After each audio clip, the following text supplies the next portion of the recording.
જય સ્વામિનારાયણ.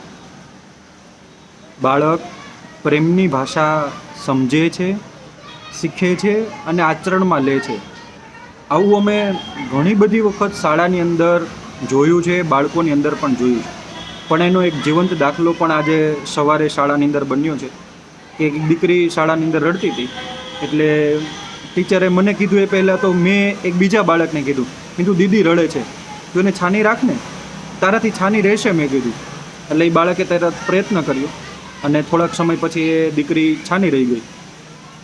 પછી હું બાજુમાં જઈને જોતો હતો કે એ બાળક એમને શીખવતું હતું. એટલે એણે મને સામેથી કીધું કે સર, એ શા માટે રડતી હતી ખબર તમને?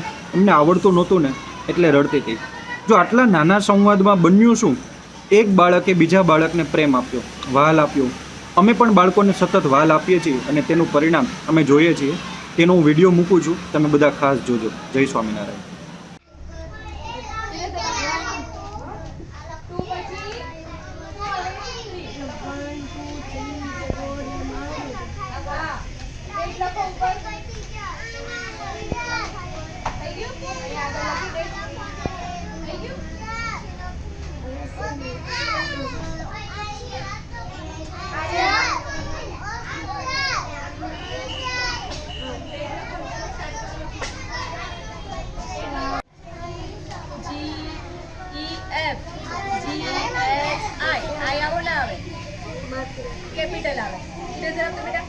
વૃતાન શું કરાવે દીકરા? તું શું કરાવે છે?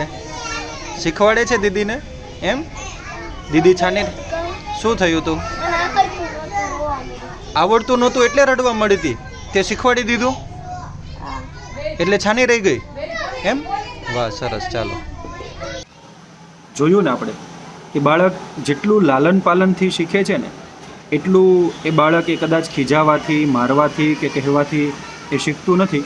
એટલે આપણે જોયું કે બાળક કેટલું લાલન પાલનથી શીખી શકે છે.